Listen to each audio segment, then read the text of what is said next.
Hello everybody, this is Gwen Seaborn from the University of Bristol.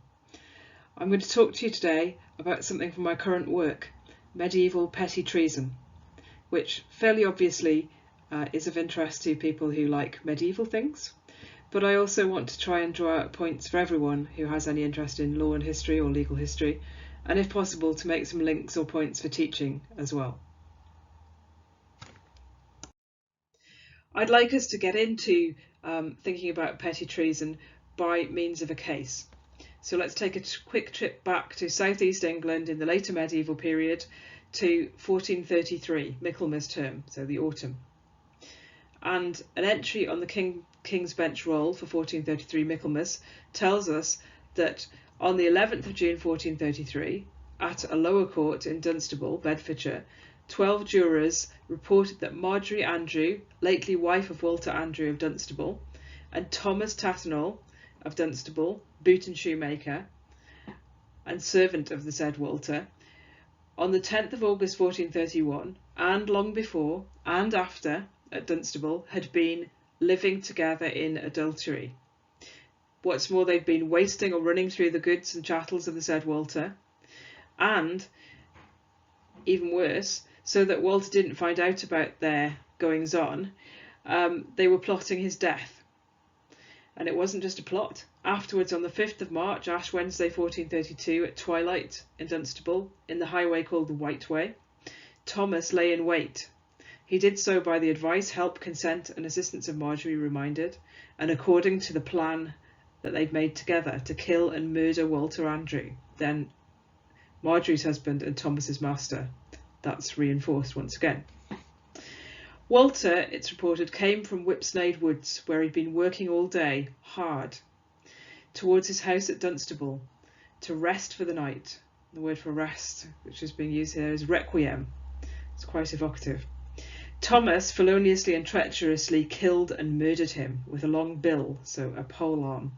And Marjorie received Thomas, knowing he'd committed this act, and she congratulated him for it.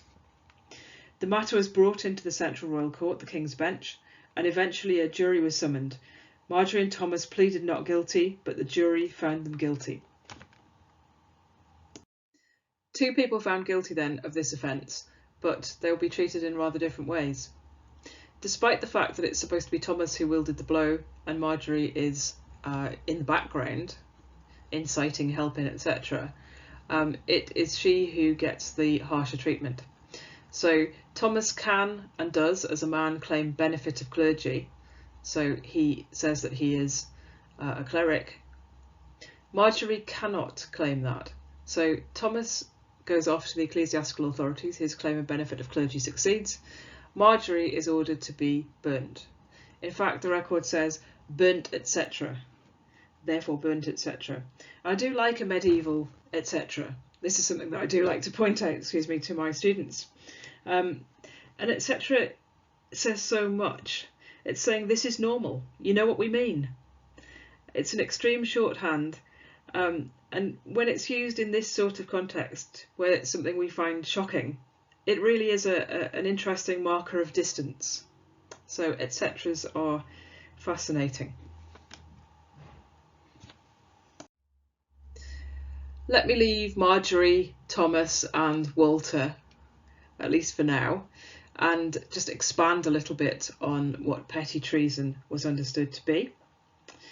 So medieval common law, of course, has a law of homicide. Homicide is a capital felony, and there's lots of very interesting work about that.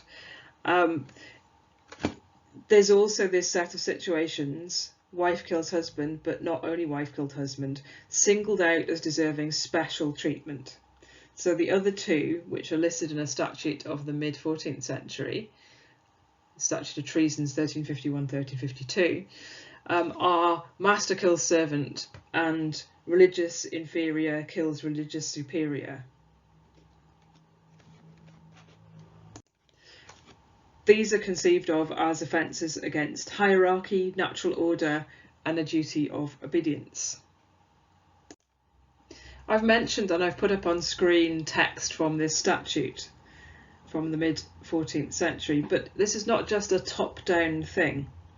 The idea that there are specially bad kinds of homicide defined by particular relationships has deeper, earlier roots. So there are definitely examples from the 13th century and the early 14th century, for example, of wives being burnt for killing their husbands. So the mid-14th century statute is a confirmation as much as anything else, a confirmation, a sort of reorganisation of liability, and bringing these cases within the idea of treason, so partially assimilating them to treason. So they sit in between treason and homicide, I suppose, conceptually, from that point onwards, once they're put into a statutory box with other sorts of treason, what comes to be called high treason. So why am I looking at this? Well, it came up in my work on women and the medieval common law. You can see why, I suppose. But I think there's more to it than I could cover there. I'm expanding my study on this area, and I've been collecting examples of accusations, convictions, and punishment or other endings from a variety of sources, the bulk of them from court rolls, plea rolls, jail delivery rolls of the 13th to 15th centuries. The large bulk of examples that I've found are from the 14th century and earlier 15th century. I think that the cases about master-servant homicide are very, very interesting. I think something which could be important for labour law and private law areas like vicarious liability as well. But I'm going to stick to what I've spent most of my time on so far today, which is the wife kills husband cases, Marjorie and her fellows. Let's look at some numbers for a minute. So I've discovered 67 cases from mostly the late 13th century, the 14th century and the 15th century of women condemned to execution by fire, 67 cases. And out of those, 61 are cases of women condemned to execution by fire for killing the husband. The remainder are a mixture of some slightly random and inexplicable homicide cases, mostly very early, and some coining offences. So that too was regarded as a kind of treason and punished by death by fire, or it was ordered to be punished by death by fire. So 61 is not that many, admittedly, but I think it's enough to show that this is the accepted way of dealing with husband slayers. Let's think a little about distribution.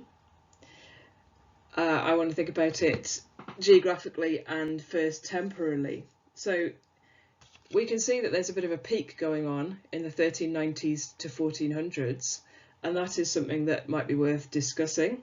I have some theories about why there might be a change at that point. It's interesting that it's not immediately after the passage of the statute that we were just talking about.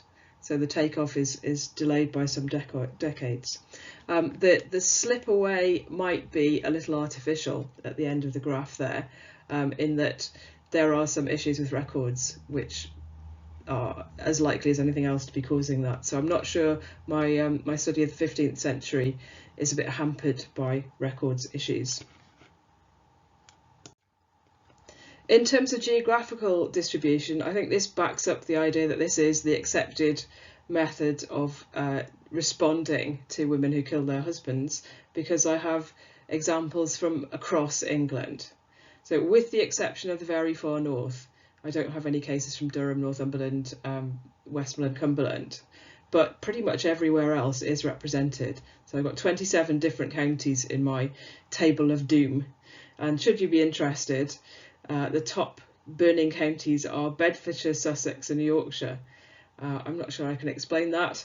Yorkshire is big, Sussex and Bedfordshire, not quite sure why they should be specially represented in slightly larger numbers. So I can't use that for anything scientific, but I think, as I say, it does show wide geographical application of this idea that this is the right response. It's not some weird regional thing that one part of the country is doing and not everybody is. And that suggests, doesn't it, relatively widespread buy-in by people involved in the criminal justice in inverted commas system into the idea that this is the right response to women who kill their husbands. They should be treated severely and differently. So much for quantitative issues. Let's think about a few qualitative issues which arise from the records. So there are a lot of things that we could talk about. These are some selected issues which I've been thinking about anyway.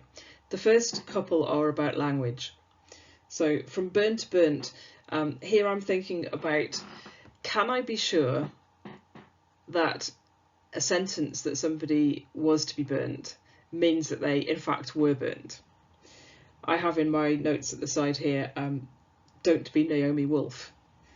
If you don't know what that means, you might want to Google Naomi Wolf outrages and see that somebody relatively recently made a big mistake about this sort of thing, about somebody being sentenced to death, meaning that they actually were.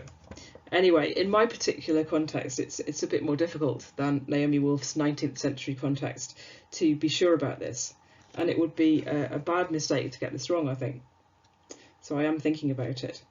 The problem is that the tense of the verb which is used in the Latin records that I'm looking at tends to be not a straightforward past tense. So it might be that somebody was to be burnt or let her be burnt. It's not necessarily she was burnt. So there is room for asking questions about, did it actually happen? Might something have intervened to stop it happening? And I suppose also, if it did happen, well, how did it happen? And here's what I can say so far. First of all, I guess there is evidence that sometimes it did happen, unless we utterly disbelieve the records of the Central Court, because there are some cases, a minority, 11 out of my cases, do use a past tense verb. So say that this person in fact was burnt. In terms of interventions, so pardons, etc., I haven't found very many. So although the use of pardons is perfectly normal, and one might even say relatively common in the medieval period, in this context it isn't particularly common. So I've found 2 pardons, as well as a little aside, one woman who manages to escape from jail, so is not in fact executed. There are some deferrals as well. So 14 women claim to be pregnant and their sentences are therefore deferred. So they're convicted, condemned, and then they say that they're pregnant. But that is only a deferral. It's not the end of the road in almost all cases. So much later on, in the later years of capital punishment for women, it comes to be automatic or almost automatic that a woman who is found to be pregnant will just never be executed. But that's not the case in the medieval period. This is not my point. This is something made in work, for example, by Krista Kesselring and Sarah Butler. But it's important to note it here. So those are deferrals. It doesn't mean that the women were not burnt in the end. In terms of were these people, if they were burnt alive, that is also an interesting question. And it's one, I suppose, that arises by looking at much later examples. So the burning of women continues until the end, the last decade of the 18th century. And in its later incarnations, it's certainly the case that one might expect that the woman would be dead before before the flames hit her, as it were. She would be likely to be strangled. But I have no evidence one way or the other of that in the medieval period. Then again, would I expect that my very laconic records would say anything about that? I don't think that I would. So a bit of a jury out on that one. I think that I'm inclined to believe, unless I find some counter evidence, that they were in fact burnt alive. But it'd be interesting to hear what you have to say about that.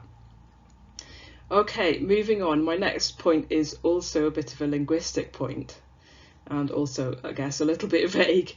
I am interested in the fact that whereas records of hanging always use the same Latin verb, records of burning use quite a variety. So I found 5 different verbs in relation to these orders that women should be burnt. I'm not entirely sure what I can conclude from that, other than there clearly was not standardisation in this area. I suppose following on from that point is the fact that, well, this is a matter of recording practice, isn't it, really? So the record usually says she's to be burnt, etc. And what is it that hides behind that, etc.? It's possible that there was some kind of reference to being burnt or reduced to ashes, because there are one or two cases which made me perk up slightly, which do include an idea that somebody is to be burnt to ashes. This comes to be much, much more common later on, but perhaps it did tend to happen also in the oral version of the sentencing in these cases in the Middle Ages. But what I have is a small number, and the language differs, so it's not as if there seems to have been a regular formula at that point. The reason it interests me mostly actually is the symbolism of ashes, I suppose, and I'm going to say a little bit more about that at the very end. Another issue which interests me is trying to reconstruct what people thought of as a plausible allegation, what was a plausible story. So people looking at these medieval records are often approaching them with the mindset that I can't know what the truth of this is. So allegations, how can we know at this distance whether it's true or anything like the truth? But we can use them to see what the community, those people who are making the accusation, regard as a plausible story. There are lots of things to talk about here. So what weapon would be plausible, what time of day, what day of the week would be plausible. But I'm going to concentrate on the business of, do we expect people to act alone or do we expect them to act with others? So the example that I gave you, or the kick-off story that I gave you, was an example of a woman who was acting with her lover, the Marjorie Andrew case. That is not paradigm though. So it's roughly 50-50 on my examples of cases of women alleged to have acted alone to kill the husband and alleged to have acted with others. And amongst the acted with others cases, by far the majority are not lover cases, or it's not specified that one of the persons involved is the woman's lover. So overall, I have 8% or 7% of my sample, depending on how one particular case is analysed, which could be classed as lover cases. So it's not the paradigm, it's not the majority of cases in which that sort of thing is alleged, which leads me to a little bit of self-doubt as to whether I should be emphasising those sorts of cases. Am I being a bit cheap and scandalous to start my talk off with Marjorie Andrew? I justify it to myself in the fact that it's interesting that a real point is being made of the adultery in that case. And I'd like to ask myself, why are they talking about that when they very clearly didn't have to talk about it? It seems to me it's serving a double function of showing guilty intent and also just generally slinging mud at Marjorie. Maybe it also shores up the case against her, because remember, she was not the one who was wielding the weapon. She was nowhere near the scene of the crime, if you like. Maybe it was even quite a weak case, because there is a sense of desperation in some of the information in the allegation against Marjorie. I'm intrigued by how it can be that anybody would know about their plotting, or particularly how they would know that Marjorie had congratulated Thomas. That sounds a little bit like creative writing, creative storytelling. Because unless these people were completely rubbish at plotting or completely brazen in their celebration, how could that be known? So I think I can just about justify my interest in cases like that, but it is important to bear in mind that there's a risk of distortion if we overdo it. And in particular, the work of some later historians, whose names I shall not mention, sometimes seem very keen to see affairs and wifely involvement without much evidence. And I think that's the risk that we have if we overemphasise the sexual side of things. Most of the acting with others cases, as I say, don't actually say anything about there having been adultery. And they don't need to, because adultery is not the only way of casting shade on the wife in these stories. So you can see little extra aggravating facts which are thrown in. like the husband was in his bed, or the killing was done at night, or the corpse was concealed in various, sometimes quite creative and horrible ways. So I think we can get quite a long way in working out something of ideas about this area by reconstructing what elements there were in these plausible stories. All of which has been mostly on the social side of legal history, or socio-legal history, if you like, which is certainly very attractive. I want to just note that there are also doctrinal matters for those that like that sort of thing, and in fact this is what I'm going to be turning my attention to next. So there are interesting points to look at with regard to principal and accessory, so what counts as participation beyond actually wielding the knife, for example.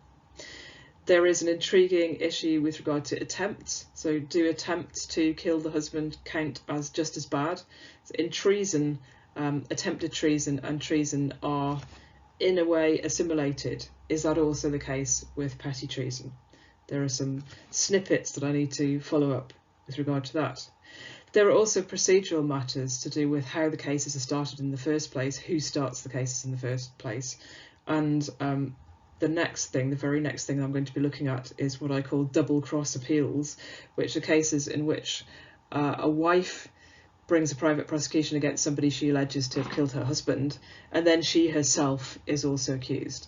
I have two intriguing examples of that from the early 15th century, which I'm going to follow up and try and work out what on earth is going on. So there are doctrinal matters too. That then is where I am with my research on petty treason.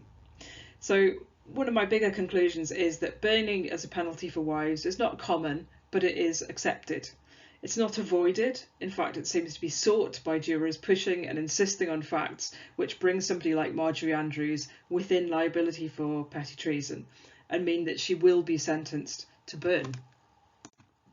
And if I might just link to the next thing that we're going to talk about on teaching, I'd like to say that I do bring this in as a really good way of doing several things with law students when I'm teaching them legal history.